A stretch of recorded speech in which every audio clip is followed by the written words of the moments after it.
اب کچھ خبریں کھیل کے میدان سے۔ انگلینڈ کے لارڈر ٹیسٹ میں بھارت کو دلچسپ مقابلے میں 22 رن سے شکست دے کر سیریز میں 2-1 کی برتری حاصل کر لی۔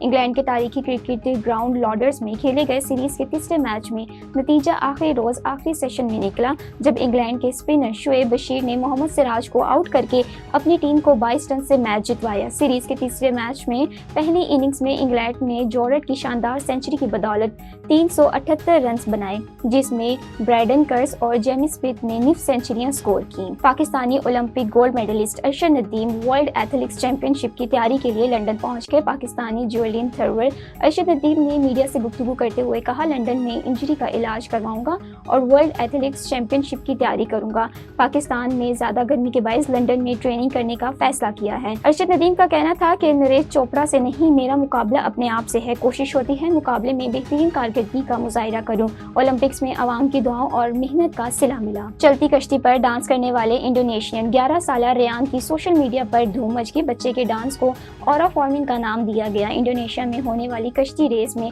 ریان کشتی کے سرے پر کھڑے ہو کر اپنی ٹیم کا حوصلہ بلند کر رہا تھا کہ ڈگمگا گیا۔ ریان نے خود کو سنبھالتے ہوئے بازوؤں کی مدد سے توازن برقرار رکھنے کے لیے ڈانس شروع کر دیا، جو دیکھتے ہی دیکھتے وائرل ہو گیا، جس کے بعد مختلف کھیلوں میں کامیابی حاصل کرنے پر کھلاڑیوں اور دوسرے لوگوں نے بھی انڈونیشین بچے کی طرح ڈانس کیا۔